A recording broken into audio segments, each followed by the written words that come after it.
मित्र हो, सर्वांना नमस्कार. इयत्ता 10वी maths second revision topic number 1 समरूपता सिमिलॅरिटी.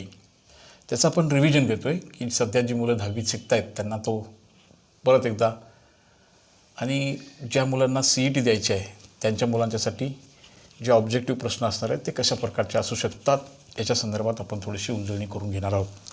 हा पुन्हा एकदा मी आठवण करून देतो की हे बऱ्यापैकी पहिले 3 युनिट्स आपले मॅथ्स 1चे मॅथ्स सेकंडचे आपण पूर्ण केले.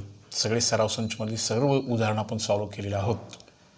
आता प्रॉब्लेम सेटचीही रिव्हिजन आपण करत आहोत. पण थोडंसं CETला मदत होईल आणि रेग्युलर मुलांनाही त्याचा उपयोग अभ्यासासाठी निश्चित होईल. त्यामुळे जरा रिव्हिजन करत करत आपण पुढे जाणार आहोत. त्या समरूपतेच्या भागामध्ये काय शिकायचं होतं बघा. पहिल्या मॅथ्स सेकंडचे पहिल्या ह्याच्यामध्ये जर पहिलं लेक्चर तुम्ही बघितलं तर त्याच्यामध्ये पूर्णपणे ते सगळं लिहिलं होतं. तर त्रिकोणाच्या क्षेत्रफळांचा विचार करायचा होता. म्हणजे समजा की हा एक त्रिकोण आहे, दुसरा एक त्रिकोण आहे, त्याला बेस आहे, ह्याला हाईट आहे, तर ह्याला बेस आहे, ह्याला हाईट आहे, तर ह्याला बेस आहे आणि ह्याची एक हाईट आहे. मग असं ऑब्झर्व झालं, त्रिकोणाच्या क्षेत्रफळाचं सूत्र 1/2 पायामुळे उंची होतं आहे. पण जेव्हा त्या दोन त्रिकोणांच्या क्षेत्रफळांचा विचार करण्यात आला तेव्हा तिथं 1/2 होतं ना, ते कॅन्सल झालं आणि वरती राहिलं ते B1H1 आणि खाली राहिलं ते B2H2. दोन त्रिकोणांच्या क्षेत्रफळांचा गुणाकार हा पाय आणि उंची यांच्या गुणाकाराप्रमाणे असतो. हा संबोध तिथं आपल्याला पहिल्याच पान नंबर 1 वरती क्लिअर केला. त्यानंतर त्यांनी पाया समान असेल तर फक्त उंची शिल्लक राहणार, उंची समान असेल तर फक्त पाया शिल्लक राहणार आणि दोन्ही समान असतील तर एकाच एक उत्तर येणार, हा संबोध होता. त्यानंतर बेसिक प्रोपोर्शनॅलिटी थेरम एक आला, प्रमाणाचं मूलभूत प्रमेय. मग प्रमाणाच्या मूलभूत प्रमेयाचं वरती ही जर रेषा समांतर असेल या त्रिकोणाच्या तिन्ही ह्या एका बाजूला, तर हे मात्र हे X, Y, Z, W असेल तर ह्या ज्या बाजू आहेत ना, ह्या बाजू एकाच प्रमाणात असतात याचं प्रूफ आपल्याला लर्न करायचं होतं. आणि याचा कॉन्व्हर्सी होता. समजा की ही रेशो सेम असेल तर ही लाईन नक्की पॅरलल असेल, असा सेकंड. यातून एक ॲप्लिकेशन तयार झालं, अँगल बायसेक्टर थेरम. त्याच्यावरती सम गेल्या वर्षी ते स्वयं अध्ययनासाठी सोडण्यात आलं होतं. यावर्षी आपण ते कोनदुभाजकाचे सर्व थेरम, सर्व गुणधर्म एकत्रितरित्या शिकलो. त्यानंतर याच्यामध्ये टेस्ट होत्या बघा, सिमिलॅरिटीच्या टेस्ट. त्या टेस्ट समरूपताच्या कसोट्या, या कसोट्या तिथं आल्या. त्यानंतर 2 त्रिकोण समरूप झाले. जेव्हा 2 त्रिकोण समरूप झाले ना, तेव्हा मात्र हा बदल झाला त्याच्यामध्ये. त्रिकोण पहिला हा दुसऱ्या त्रिकोणाला जर समरूप असेल तर आता मात्र त्या 2 त्रिकोणाच्या क्षेत्रफळांचा जो भागाकार आहे तो पाया उंची राहिला नाही. तेव्हा मात्र area of triangle 1 upon area of triangle 2 हा जो रेशो आहे तो त्याच्या साईडच्या रेशोच्या स्क्वेअर इतका आला, असा एक थेरम आणि त्याच्यावरचे काही सम्स. एवढ्या संबोधाने हा टॉपिक मग 3 parallel lines, transversal, application of BPT, corners of BPT, असा हा पहिल्या लेसनमध्ये एक 6 ते 7 संबोधांनी इन्क्लूड केलेला त्याच्यावरच्या अभ्यासाचं आपण काय केलं की त्याच्यावरचे सर्व सराव संच आपण पहिल्या दुसऱ्या तासिकेमध्ये सलग मॅथ्स सेकंडचे जे पहिले 3 टॉपिक्स जर तुमचे बघितलं ते सगळ्या प्लेलिस्टमध्ये सगळ्याचे सगळे व्हिडिओ तुम्हाला बघायला मिळतात एका ठिकाणी. त्याच्यामध्ये डिटेलमध्ये सगळे एक्झाम्पल्स आपण सॉल्व केलो आहे. आता मात्र सगळ्यांनाच त्याचं रिव्हिजनची जराशी गरज आहे. मग रिव्हिजनमध्ये मग आत्ताच्या 11वीची CET देणाऱ्या मुलांनासुद्धा त्याचा उपयोग व्हावा, हा आपला प्रमुख हेतू आहे. त्यामुळं काय प्रश्न असू शकतील, तर प्रश्नपत्रिका निश्चितपणे सोपी असणार आहे. आणि त्या सोप्या प्रश्नाचे स्वरूप कसं असेल साधारणतः, तर त्या संदर्भात आपण थोडीशी चर्चा, तुम्हाला ह्या CETच्या कामामध्ये थोडीशी मदत व्हावी, हा आपल्या गणित प्रकल्पाचा हेतू आहे. बघा तर बाळांनो, मग की साधारणतः अशा प्रकारचे प्रश्न आजपर्यंतच्या परीक्षेमध्ये येताना दिसले आणि त्याच्यावरती गेल्या 25-30 वर्षाच्या अनुभवातून कोणत्या प्रकारचे प्रश्न CETमध्ये येऊ शकतील किंवा असू शकतील, असा एक माझ्या दृष्टीनं जो प्रयत्न आहे तुम्हाला थोडासा हातभार लावणे, मदत करणे, हा भाग होता. इथं समरूपतेची कसोटी येण्यापूर्वी त्रिकोणाच्या समरूपतेची व्याख्या आणि त्याची ओळख तुम्हाला 9व्या इयत्तेमध्ये पण झाली होती. समरूप त्रिकोण म्हणजे काय वगैरे. आता त्याचं आपण ॲप्लिकेशन करतो आहे की ज्या पद्धतीची CET आपल्याला द्यायची आहे. CET पाठ्यपुस्तकाचं सूक्ष्मपणे अवलोकन करणं ही 11वी-12वीच्या CET आणि नेटची जी एक्झामिनेशन आहे त्यासाठी पाठ्यपुस्तकाचा सूक्ष्मपणे अभ्यास करणं, प्रॉपर्टी लर्न करणं आणि मग त्याच्या ॲप्लिकेशनवरती गणित सोडवायचे असतात. त्यामुळे ते जे गुणधर्म आहेत ना ते मनापासून माहिती असायला पाहिजेत. उदाहरणार्थ बघूया काय प्रश्न येऊ शकेल. तर एक पहिला प्रश्न बघा कसा आहे की हा त्रिकोण समजा समरूप आहे, त्रिकोण ABC आणि हा त्रिकोण त्याच्याशी समरूप आहे. आता समरूपताचा अर्थ थोडासा तुम्हाला माहीत आहे, रूपानं सारखे असणे पण आकारानं भिन्न असणे. विषयाबद्दल तुमचं 1 रुपयाचं नाणं हे सायकलच्या चाकाशी समरूप आहे पण एकरूप नाही आहे. त्याचे आकार मात्र सारखे आहेत पण रूप मात्र म्हणजे की रूपानं सारखं पण आकारानं भिन्न. तर हे 2 त्रिकोण जेव्हा समरूप असायचे, समरूपतेची जेव्हा व्याख्या तुम्ही शिकला होता 9th स्टँडर्डमध्ये किंवा आत्तासुद्धा, की जे सर्व कोण एकरूप असतात आणि सर्व बाजू प्रमाणात असतात, त्याच्या संदर्भातनं याच्यासाठी असा प्रश्न आलेला याच्यापूर्वी एकदा, म्हणजे की असे प्रश्न परीक्षेमध्ये आलेत. DE असेल तर इथं जर समजा EF असेल तर इथं काय लिहिणार, ह्यासाठी 4 ऑप्शनल दिले जातील आणि त्या 4 ऑप्शनलपैकी एका ऑप्शनलची निवड करायची आहे. कोणता ऑप्शनल निवडाल सांगा. AB पहिली बाजू भागिले याची पहिली बाजू, नंतर दुसऱ्या त्रिकोणाचं EF घेतलं तर आता पहिल्या त्रिकोणाचं काय घेणार तुम्ही, काय घेणार सांगा. आता पर्याय लिहित नाही. पर्याय आहेत AC, DF, BC, none of this. काय घेणार पर्याय. हां काय उत्तर येणार सांगायच्या. इथं जर EF आलं तर इथं कोण येणार सांगा ना. हां करेक्ट. काय येणार, BC येणार.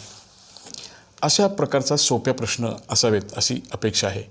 पुन्हा समरूपतेची ही व्याख्या होती. समरूपतेच्या व्याख्येची अटॅच असणारा आणखीन एक भाग आहे बघा. दुसरा, त्रिकोण ABC हा याच त्रिकोण DEFला जर समरूप असेल, नाव वेगवेगळे असेल त्याचा काही विषय नाही, आणि A कोण जर समजा 45 अंशाचा आहे, E कोण आहे 87 अंशाचा, तर तुमचं C कोणाबद्दलचं मत काय असेल, कोण C किती असेल असा प्रश्न आहे. आता समरूप त्रिकोण आणि कोण यांच्यामधला संबंध जर माहिती असेल आपल्याला तर याचा पटसे निर्णय तुम्हाला लिहिता येईल. याच्यातलं कोणता पर्याय आहे ते तुम्हाला चूज करता येईल. जसं इथं बाबतीत समरूप त्रिकोणाच्या कसं असतं सांगा बरं. समरूप त्रिकोणाबद्दल जेव्हा 2 त्रिकोण समरूप असतात तेव्हा त्याच्या बाजू प्रमाणात असतात. AB भागिले DE लिहिलं, इथं BC भागिले दुसरी 2 अक्षरं घेतल्यावरच खाली EF येणार आहे. तुम्हाला आणखीन एक पेअर समजा इथं आणखीन एक पेअर लिहायला सांगितली इथं, तर काय लिहिणार, काय लिहूया सांगा. हां तिसरी बाजू काय लिहिणार सांगा. आता इथं तिसरी बाजूचा प्रमाणात असणार काय लिहिणार, AC छेद DF असं लिहिणार. आता बरोबर आहे ना. हे झालं बाजूबद्दल. पण समरूप त्रिकोणाच्या कोणांच्याबद्दल काय शिकलं होतं आपण याच्यापूर्वी 9thमध्ये पण आणि आत्ता पण, तुम्हाला माहिती पाहिजे ते. सांगा बरं काय होते. कोण प्रमाणात असतात का, नाही. मग कोण कसे असायचे सांगा बरं, एकरूप असायचे बरोबर. तर पहिला कोण पहिल्या कोणाला A हा D एवढा असणार, Aचं माप 45 म्हणून Dचं पण माप 45. E हा 87 आहे बघा 87. मग B सुद्धा 87चा असणार अगदी बरोबर. मग सांगा आता Cचं माप कोणा एवढा असणार, Cचं माप F एवढा असणार, पण तो पण माहिती नाही. मग आता A आणि B ह्या दोन्हीची बेरीज त्रिकोण ABCमध्ये ह्या तिघांची बेरीज किती असणार सांगा. माप कोण A अधिक कोण B अधिक कोण C ह्या सगळ्यांची बेरीज किती असणार, E एवढा B असणार. म्हणजे तुम्ही 45 अंश आणि 87 याची बेरीज करणार आणि त्याच्यामध्ये कोण C घालणार आणि मग त्याची बेरीज 180 घेणार आहे. तुम्ही ह्यांची बेरीज करा बघा किती येते. 7 आणि 5 12, 8 आणि 4 12 आणि 13 बरोबर काय. आणि 132 तुम्हाला 180मधनं वजा करावे लागते. किती उत्तर येते बघा. हां याचे ऑप्शन्स आहेत, तुम्ही पर्याय सोडवा, तुम्ही त्याचं करा. 45 अंश 87 डिग्री 48 नन काय येते तुम्ही बघा उत्तर तुमचं काय येईल ते. A हा कोण D कोणाशी जुळणार. समरूपतेचा अर्थ तुम्हाला लक्षात यावा, थोडंसं उलगडणी होता भाग. जेव्हा 2 त्रिकोण समरूप असतात तेव्हा त्याच्या बाजू प्रमाणात असतात. जेव्हा 2 त्रिकोण समरूप असतात तेव्हा त्याचे कोण अनुक्रमे एकरूप असतात. A हा Dचा, ह्यात समजा D विचारला असतं ना तर आपल्याला लगेच Aचं माप एवढंच लिहिलं असतं 45. E हा 87 आहे म्हणजे B सुद्धा 87 आहे. C आणि Fचं माप काढायचं आहे म्हणजे A माहिती आहे तो 45 आहे, B माहिती आहे तो E एवढा आहे 87 आहे, C माहिती नाही म्हणून तिघांची बेरीज केली. 132 वजा करा आणि त्यापैकी अचूक पर्यायाचे उत्तर तुम्ही लिहिणार आहात. ह्या समरूपतेच्या व्याख्येला अटॅच भाग सोपा आहे, पण तत्पूर्वी तुम्हाला समरूपतेचा खरा अर्थ माहिती असेल तर ते आनंददायीसुद्धा आहे. ओके बाळांनो, लक्षात आलं तुमच्या? हां, ह्या बेसिक समरूपतेची जी डेफिनेशन शिकले होतं तुम्ही 9th सुद्धा आणि 10th सुद्धा, हा भाग आपल्याला असा यूज करायचा होता. चला तर मग पुढं जाऊया. कोणत्या प्रकारे हे प्रश्न, असे छोटे छोटे प्रश्न सोडवल्यामुळं जी मुलं आत्ता 10वीत शिकत आहेत त्यांना प्रॉब्लेम सेट सोडत असताना, संकीर्ण प्रश्न सोडत असताना त्याचा निश्चितपणे उपयोग होणार आहे.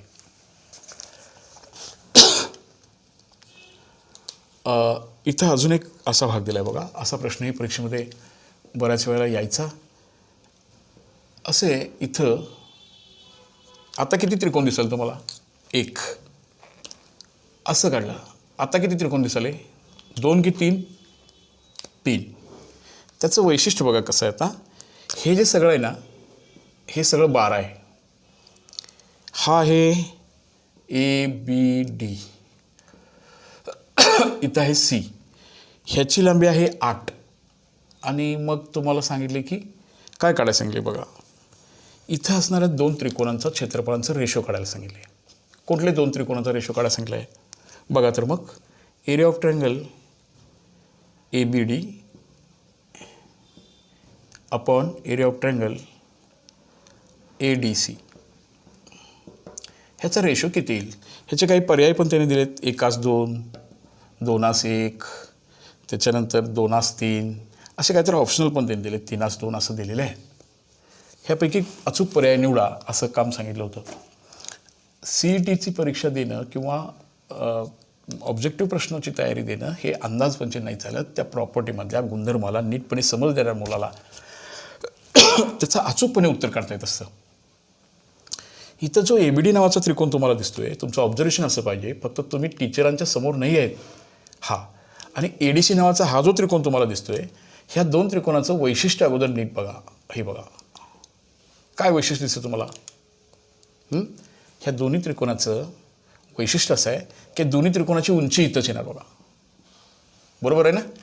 ह्याची पण हा लघुकोण त्रिकोण आहे, त्याची उंची आत येणार, आणि हा विशालकोण त्रिकोण आहे, त्याची उंची बाहेर येणार. हा संबोध तुम्हाला जर कळाला असेल तर ह्याचा आनंद घेता येतोय गणिताचा. हा विशालकोण त्रिकोण आहे, त्याची उंची बाहेर आहे, आणि हा लघुकोण त्रिकोण आहे, त्याची उंची आत येते. ही क्लिअरिटी आपल्या मनामध्ये तयार झाली पाहिजे. ह्याला स्वयंअध्ययन म्हणायचं, ह्याला थिंकिंग म्हणायचं, ह्याला विचार करणे म्हणायचं. मुलाने विचार करावा. हाही गणिताचा विचार करून उत्तरं सॉल्व करूया, हा गणिताचा मुख्य पाय आहे. टीचरांच्यापासून आपण लांब आहोत, दूर आहात तुम्ही, शाळेपासून कॉन्टॅक्टमध्ये नाही आहे, पण डायरेक्ट टीचरांची भेट होत नाही, तरीसुद्धा ह्या संकल्पना तुम्हाला क्लिअर करण्यासाठी की आज आपला तमाम प्रयत्न आहे. लघुकोण त्रिकोणाची उंची आत येणार आणि ह्याची विशालकोण त्रिकोणाची उंची, म्हणजे इथं जे हे आहे ना, इथं समजा मी AP असं नाव दिलं. AP ही दोन्ही त्रिकोणांची कॉमन उंची आहे. जेव्हा 2 त्रिकोणांचे क्षेत्रफळ पाया गुणिले उंची यांच्या प्रमाणात असतं, त्याची कॉमन उंची असेल तर फक्त राहणार, आता कॉमन असल्यामुळे निघून जाणार आणि फक्त पाया राहणार. हां, आता ABDचा पाया, आता हे बघा, हे सगळं 12 होतं, त्यातलं हे 8 आहे, म्हणजे हे 4. आता फक्त पाया लिहा की इथं. ABDचा पाया 8 आहे बघा, आणि हा 4 आहे. उत्तर 4 1 4, 4 2 8. काय उत्तर लिहिणार बाळांनो? येस, कोणता ऑप्शनल निवडणार बोला? 2:1. यातली सहजता समजण्यासाठी बाळांनो ते प्रॉब्लेम नीटपणे लक्षात घ्या. समरूपतेचे सर्व प्रॉपर्टीजना एकत्रितपणे लिहा. पाया उंची ही संबोध क्लिअर करून घ्या. त्या आकृतीकडे बघून स्वतःच गोंधळून नाही जायचं. पाया समान कसा आहे, उंची समान कशी आहे, ह्याचं नीटचं निरीक्षण स्वतःमध्ये मनामध्ये तयार झालं पाहिजे. तर त्याच्यात तुम्हाला इंटरेस्ट वाटेल किंवा तो भाग तुम्हाला चांगल्या रीतीने क्लिअर होईल. आलं लक्षात? समान उंचीच्या 2 त्रिकोणांच्या क्षेत्रफळांचं गुणोत्तर फक्त पायाच्या प्रमाणात राहतं, आणि म्हणून याचं उत्तर 2:1 येणार आहे. आलं बाळांनो लक्षात सगळ्यांच्या? ओके, बघा हे सर्व एक्झाम्पल्स आपण पहिल्या दुसऱ्या तासिकेमध्ये समरूपतेच्या हे आपण क्लिअर केलेले आहेत. तिथेही गणितं घेतलेली आहेत. पुन्हा एकदा तो जो तास आहे, तो जो लेक्चर आहे, तुमच्याकडे सगळं एक सलगपणे दिले ते बघा जरासं फक्त. चला तर मग पुढे जाऊया.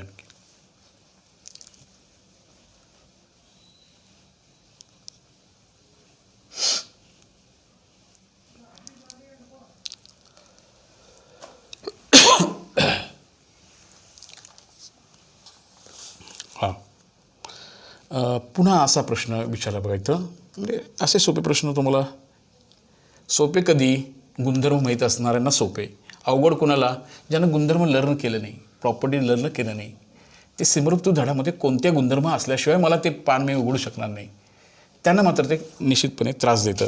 त्यामुळंच त्या धडा मला समजायचा असेल, त्याच्यावरची मला CET द्यायची असेल, त्याच्यावरची मला बहुपर्यायी प्रश्नाला सामोरं जायचं असेल, ही सवय तुम्हाला 11वी-12वीमध्ये सुद्धा असली पाहिजे. सगळ्याच विषयामध्ये फिजिक्स, केमिस्ट्री, बायोलॉजी, मॅथमॅटिक्समध्ये सूक्ष्म अभ्यास आपल्याकडे असायला पाहिजे. गुणधर्म नीट लक्षात घ्यायला पाहिजे. इथले त्रिकोण पहिला आणि हा त्रिकोण दुसरा एकमेकांना समरूप आहे आणि त्या समरूप त्रिकोण असून त्याच्या जे साईडचा रेशो आहे ना, तो त्याने 3:5 असा दिला आहे. आणि तर त्याच्या एरियाचा रेशो काय असेल असं विचारलं आहे. What is the ratio of area of triangle 1 upon area of triangle 2, याचा रेशो काय येणार. जोपर्यंत दोन त्रिकोण समरूप नव्हते, इथे थोडीशी मुलांची शंका पुन्हा पुन्हा राहते, सर हे पाया उंची कधी वापरणार आणि हे बाजूवर्ग कधी वापरणार. यासाठी तो पूर्ण धडा लक्षात आल्यानंतर मग अशा गोष्टीचा विचार करत असतो. तुम्ही पहिल्यांदा ज्या वेळेला पाया उंची विचार घेत होता तेव्हा तुम्हाला दिलेले दोन त्रिकोण समरूप नव्हते, पण ह्या धड्याच्या शेवटच्या भागामध्ये जेव्हा आपण येतो 1.5 मध्ये जेव्हा आपण येऊ तेव्हा मात्र ते दोन त्रिकोण समरूप झाले होते. आणि त्या समरूप त्रिकोणामध्ये ह्यांचा पाया उंचीमधला रेशो पकडून समरूपतेचे काही गुणधर्म ॲड केल्यामुळं आता पाया उंची हे दोन्ही जातं आणि तिथं येतं ते दोन समरूप त्रिकोणाच्या क्षेत्रफळांचं गुणोत्तर हे येतं ते S1 S2. पाया उंची हे जातं आणि त्याचा वर्ग होतो. समरूप त्रिकोणाचे क्षेत्रफळ गुणधर्म, समरूप त्रिकोणाचे क्षेत्रफळ. हां बोला, आता फक्त एवढंच सर करायचं आहे. S1 S2ची किमती भरा, बोला काय उत्तर येणार. याचे ऑप्शन्स बघा काय आहेत आता इथं उत्तरामध्ये.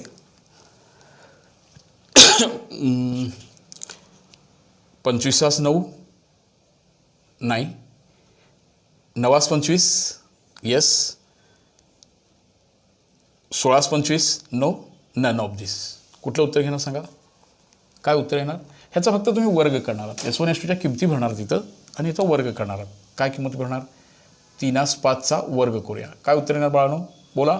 हां 9/25 अगदी बरोबर, हे याचं गुणोत्तर येईल. याही प्रकारचा प्रश्न सगळ्याच म्हणजे की तुमच्या 10वीच्या रेग्युलरच्या मुलांना आणि 11वीच्या CETच्या मुलांना सुद्धा हा माहिती असायला पाहिजे. थोडं आपण ब्रिज कोर्सच्या माध्यमातून कसं अटॅच राहिलो आहे तसं 10वीच्या मुलांनी आता 11वीचे प्रवेश आणि 11वी चालू होईपर्यंत आपण अभ्यासात राहणं हेही पालकांनाही माहिती असू द्या की मुलांना अभ्यासामध्ये गुंतवणं हा प्रमुख हेतू आहे. आणि त्यासाठी ह्या CETचा आटापिटा वगैरे आपण करतो आहे. CETला सगळ्यांनी सामोरं जाण्याची तयारी ठेवूया आणि आनंदानं थोड्याशा स्टडीची गरज आहे त्यासाठी थोडंसं तुम्ही अभ्यासात राहूया आपण, म्हणजे होऊन जाईल. हां आता असा एक प्रश्न आहे त्याच्यावरचा आत्ताचा शिकलेल्यामध्ये. एका त्रिकोणाचा एरिया जो आहे तो मला वाटते 5वा प्रश्न. Area of triangle 1 is equal to 9 cm². Area of triangle 2 काहीतरी नावं पण देतील ते मी असं लिहितो फक्त 16 cm². आणि हे दोन ट्रायंगल्स आहेत ना, हे दोन्ही ट्रायंगल्स ना एकमेकांना सिमिलर आहेत. आणि मग त्यांनी असं विचारलं इथं सिमिलर आहे तर तुम्ही S1 S2 याच्या साईडचा रेशो काय येणार. मगाच्या प्रश्नामध्ये साईडचा रेशो काढायला सांगितलं होता नाही का. हां साईडचा रेशो दिला होता आणि त्याच्या S1 S2चा रेशो तर एरिया दिलेली आहे आता आणि S1 S2ची व्हॅल्यू काढायला सांगितली. मग अशी S1 S2ची व्हॅल्यू दिली होती. हां पुन्हा प्रॉपर्टी तीच, when two triangles are similar to each other. जेव्हा दोन त्रिकोण एकमेकांना समरूप असतात तेव्हा त्या दोन त्रिकोणांच्या क्षेत्रफळांचं जे गुणोत्तर आहे area of triangle 1 upon area of triangle 2 is equal to side square. Property बदलत नाही, फक्त बदलतात त्या वापरण्याच्या किमती. मग अशी इथं आपण 3/5 वापरलं, आता ते तर नाही वापरणार. आता काय करणार आहे सांगा, आपण इथं किमती वापरायला पाहिजेत. 9/16 is equal to S1 upon S2 square. आता सांगा का वर्ग करायचं की वर्गमूळ काढायचं. आपल्याला इथं तर पोचायचं आहे. आता वर्ग करून चालेल का, नाही चालणार. मग याचं वर्गमूळ घेऊया, याचं वर्गमूळ घेऊया. वर्ग आणि वर्गमूळ निघून जातील, फक्त S1 S2 राहील. बोला काय आन्सर येणार, 3/4. ह्याही प्रकारचा प्रश्नाचा सराव तुम्हाला रेग्युलरच्या मुलांना आणि किंवा CET देणाऱ्या मुलांना आता रेग्युलरच्या मुलांनासुद्धा अशा प्रकारच्या प्रश्नांना वर्षभरामध्ये काही काही टेस्ट होतील, तेव्हाही तुम्हाला याच्यावरची भाग तुम्हाला निश्चितपणे सोडवावा लागणार आहे. त्यामुळं ह्या धड्याचं पुन्हा एकदा असं CETच्या माध्यमातून गॅप करणार आहोत. त्यातले काही प्रश्नही आपण पुन्हा एकदा शिकणार आहोत. काही मुलांनी प्रॉब्लेम्स पाठवले तेही आपण पुन्हा समजून घेणार आहोत. Area of triangle 1, area of triangle 2, two triangles are similar to each other and we have to find out their ratio of their sides. 2 त्रिकोणाच्या क्षेत्रफळाचं गुणोत्तर बाजूच्या वर्गाच्या प्रमाणात, क्षेत्रफळाच्या किमती भरल्या, वर्गमूळ घेतलं आणि याचं उत्तर आलं 3/4. आलं बाळांनो लक्षात? Okay, good.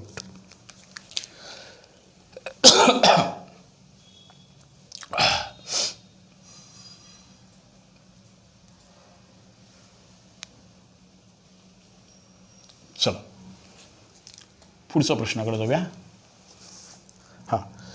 खालीलपैकी which of the following test is not for similarity.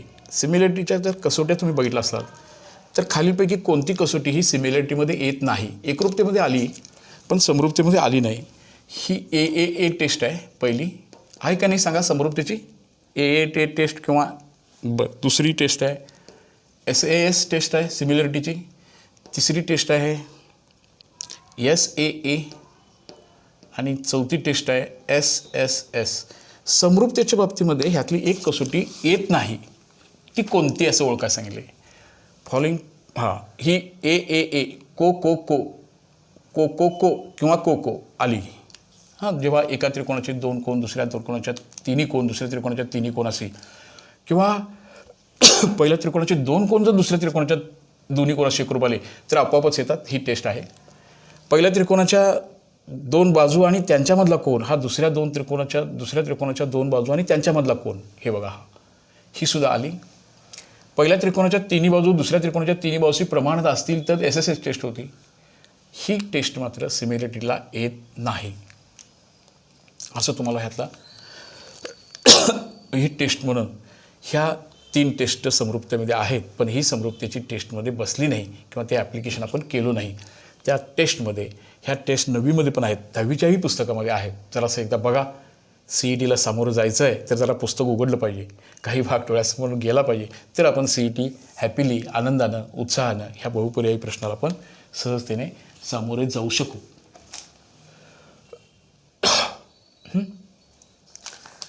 पुन्हा एकदा असा प्रश्न विचारला बघा जरासं.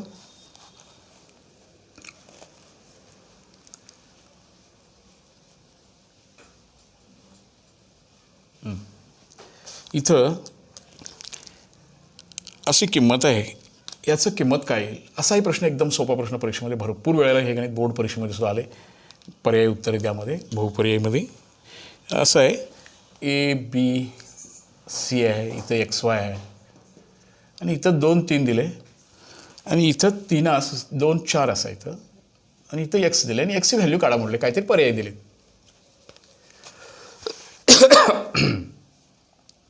आता पर्याय लिहित नाही, आपण उत्तराकडे जाऊया. हे कोणतं थेरम वापरायचं आहे.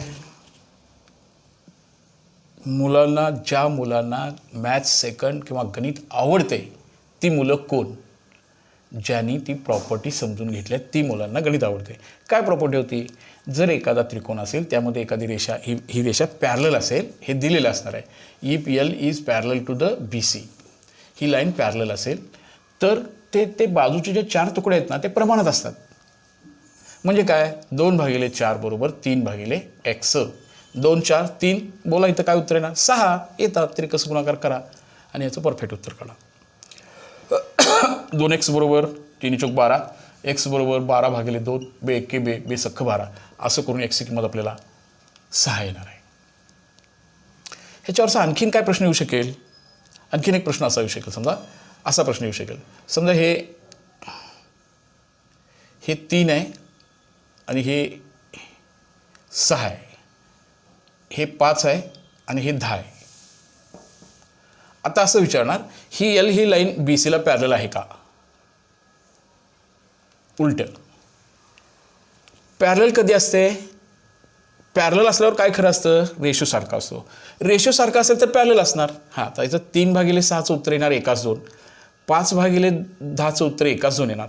मग तुम्ही काय म्हणणार सांगा बरं. ही लाईन L ही कुणाला पॅरलल आहे, हां बी सीला पॅरलल आहे असा हा प्रश्न येऊ शकेल तुम्हाला. त्यासाठीही तुम्ही ते प्रश्न सॉल्व करणार आहात. ठीक आहे.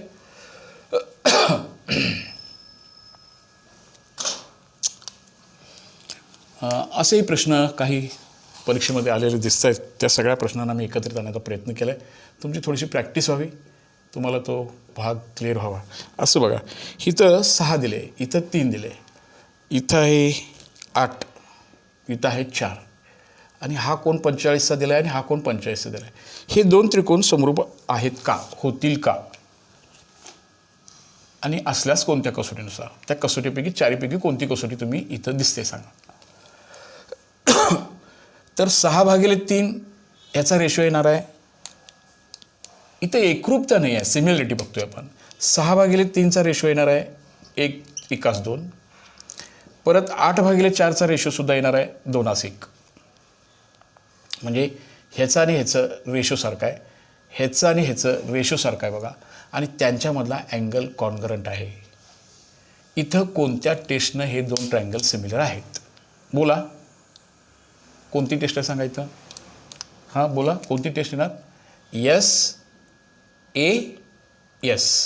साईड, बाजू, कोण, बाजू, बाजू, कोण, बाजू, बा, को, बा, म्हणजेच SAS.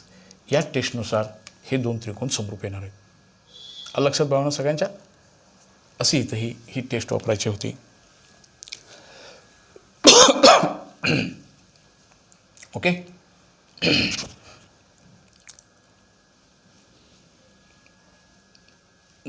आणखीन एखादं एक्झाम्पल आहे, बघूया, ते पण सॉल्व करून घेऊया. आणखीन एक एक्झाम्पल असं आहे बघा. इथं एका पेपरमध्ये हाही प्रश्न दिसला होता मला. हे पण एकदम सोपं आहे, तुम्ही ते ठरवू शकाल. समजा हे 2 ट्रायंगल दिलेत तुम्हाला असं, आणि हे 2 ट्रायंगल कोणत्या टेस्टनं सिमिलर आहेत. माहिती कशी आहे बघा. 3, 4, 5, 6, 8, 10. हे 2 ट्रायंगल सिमिलर आहेत का, होतील का, असल्यास कोणत्या टेस्टनुसार. मग ह्याचा रेशो करा 1:2, ह्याचा रेशो करा 1:2, ह्याचा रेशो करा 1:2. कसोटी कोणती लागू पडली. इथं कोणाचा संबंधच नाही. तिन्ही जे तिन्ही कोणाचा विचार केला सांगा. बाजूचा. कोणती कसोटी बसली इथं. बा, बा, बा, S. या टेस्टनुसार ते 2 त्रिकोण समरूप आहेत. अशा रीतीनं ह्या पहिल्या लेसनमध्ये, आता ह्याच्यामध्ये मी गेल्या वर्षी अँगल बायसेक्टर थेरमवरचे जे सम्स आहेत तो भाग गेल्या वर्षी स्वयं अध्यायासाठी गेल्या वर्षासाठी होता. अभ्यासक्रमातून कमी झालेला नव्हता, तो तुमच्या अभ्यासासाठी होता. त्यामुळे ज्या अभ्यासक्रमावरती कमी झालेला, म्हणजे ज्याच्यावरती बोर्ड परीक्षेला प्रश्न विचारले नाहीत, ते प्रश्न CETमध्ये गेल्या वर्षाच्या येणार नव्हते. त्यामुळं त्या अँगल बायसेक्टरवरचा मी कोणताही प्रश्न यातनं घेतलेला नाही, किंवा 3 पॅरलल लाईन्स 2 ट्रान्सव्हर्सलवरचा कोणताही प्रश्न घेतलेला नाही. तर अशा रीतीचं हा भाग, की किमान ह्या गोष्टी ह्या धड्याला जात असताना डायरेक्ट प्रॉब्लेम कधीही सॉल्व करायचं नसतं. ते असे सोपे सम सॉल्व करायचे असतात. 10वीच्या रेग्युलर मुलांना सांगतो आहे, त्यांनी जर असं रेग्युलर जो प्रश्नसंच आहे तो आपण एकत्रित सोडवणारच आहोत. तेव्हा आपण तुमच्यासाठी जे प्रश्न त्यात राहिलेत ते आपण पुन्हा एकदा बघूया. ओके बाळांनो, लवकरच भेटूया पुढच्या तासिकेमध्ये. ओके. सर्वांनी चॅनल जॉईन होत आहे, आमचा आनंद वाढत आहे, चॅनलला सबस्क्राईब करताय, त्याबद्दल तुम्हा सर्वांचे आभार. ओके बाळांनो, लवकरच भेटूया. पालकांना विनंती आहे की मुलांना अभ्यासामध्ये गुंतवण्यासाठी मदत करूया. व्हॉट्सअपची उपलब्धता त्यांना करून देऊया. मुलं गणित सोडवत अभ्यास नीट करतात का, गणित सॉल्व करत असताना वही पेन घेतात का, हे बघूया. ओके बाळांनो.